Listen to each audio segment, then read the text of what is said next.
आज हम बात करेंगे 20वीं सदी की एक ऐसी सुपर पावर की जो इतनी मजबूत दिखती थी कि कोई सोच भी नहीं सकता था कि वो कभी टूट भी सकती है। लेकिन वो टूटी और इतनी जल्दी टूटी कि पूरी दुनिया का नक्शा ही बदल गया। ये कहानी है सोवियत संघ के पतन की। तो चलिए समझते हैं कि ये सब हुआ कैसे। इस कहानी की शुरुआत होती है एक दीवार से, बर्लिन की दीवार। ये सिर्फ ईंट और कंक्रीट की एक दीवार नहीं थी। नहीं, ये एक निशान थी, एक प्रतीक, जिसने दुनिया को दो हिस्सों में बांट रखा था। एक तरफ था अमेरिका वाला पूंजीवादी पश्चिम और दूसरी तरफ सोवियत वाला साम्यवादी पूर्व। और जब 1989 में ये दीवार गिरी तो ये सिर्फ एक ढांचे का गिरना नहीं था, ये एक पूरी दुनिया के खत्म होने की शुरुआत थी। लेकिन सवाल ये है कि ये बटी हुई दुनिया बनी कैसे थी। इस दीवार के पीछे आखिर चल क्या रहा था, कौन सा सिस्टम था। इसे समझने के लिए हमें पहले सोवियत प्रणाली को थोड़ा जानना होगा। तो देखिए, सोवियत प्रणाली का जो मेन आइडिया था वो था समाजवाद। मतलब एक ऐसा सिस्टम जहां कुछ भी प्राइवेट नहीं, सब कुछ सरकार का है। फैक्ट्री से लेकर खेत तक सब पर सरकार का कंट्रोल। और बदले में सरकार अपने हर नागरिक को एक बेसिक स्टैंडर्ड ऑफ लाइफ की गारंटी देती थी। मतलब खाना, कपड़ा, मकान, ये सब मिलेगा। पर सच कहूं तो ये सिस्टम विरोधाभासों से भरा हुआ था। एक तरफ सोवियत संघ के पास दुनिया की सबसे ताकतवर सेनाओं में से एक थी, तेल और गैस के इतने भंडार थे कि कहना ही क्या। लेकिन सिक्के का दूसरा पहलू बहुत अंधेरा था। वहां लोकतंत्र का कोई नामो निशान नहीं था। सारे फैसले मॉस्को में बैठे कुछ लोग लेते थे और आम लोगों के दिलों में धीरे धीरे गुस्सा और असंतोष बढ़ रहा था। और यही वो कमजोरियां थीं जो वक्त के साथ बढ़ती गईं और फिर एक ऐसे गहरे संकट में बदल गईं जिसने सोवियत संघ की नींव तक को हिलाकर रख दिया। तो असल में हुआ क्या था? देखिए, सबसे बड़ी प्रॉब्लम थी इकोनॉमी का रुक जाना। अमेरिका से हथियारों की रेस में सारा पैसा चला गया और उनकी टेक्नोलॉजी इतनी पुरानी हो गई कि देश में खाने पीने की चीज़ों की कमी होने लगी। दूसरी बात, एक ही पार्टी का राज था, तो भ्रष्टाचार भी चरम पर था। और सबसे ज़रूरी, लोगों का सब्र अब जवाब दे रहा था। एस्टोनिया, लातविया, यूक्रेन जैसे देश अब अपनी अलग पहचान और आज़ादी की मांग करने लगे थे। अब इस डूबते जहाज को बचाने के लिए एक नया कैप्टन आया। नाम था मिखाइल गोर्बाचोव। उन्होंने सिस्टम को ठीक करने की कोशिश तो की, लेकिन उनके सुधार ही अनजाने में सोवियत संघ के ताबूत में आखिरी कील साबित हुए। गोर्बाचेव का पहला बड़ा दाव था पेरिस्ट्रोइका। इसका सीधा सा मतलब था इकोनॉमिक रीस्ट्रक्चरिंग।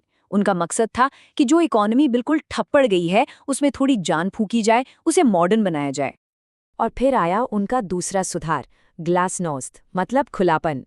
दशकों में ये पहली बार था जब लोगों को सरकार की बुराई करने, सवाल पूछने की आज़ादी मिली। लेकिन ये आज़ादी एक दो-धारी तलवार निकली। सालों से जो गुस्सा और शिकायतें लोगों के मन में दबी थीं, वो एक बाढ़ की तरह बाहर आ गईं और इस बाढ़ को संभालना सरकार के बस में नहीं रहा। और फिर आया साल 1991, वो साल जब सब कुछ ताश के पत्तों की तरह ढह गया। अगस्त में पुराने कट्टर कम्युनिस्टों ने गोर्बाचेव को हटाने की नाकाम कोशिश की। इस कोशिश के खिलाफ बोरिस येल्सिन एक हीरो बनकर उभरे और बस देखते ही देखते दिसंबर तक रूस, यूक्रेन, बेलारूस एक-एक करके सब ने अपनी आज़ादी का ऐलान कर दिया। और आखिरकार 25 दिसंबर 1991 को सोवियत संघ का लाल झंडा हमेशा के लिए नीचे उतार दिया गया।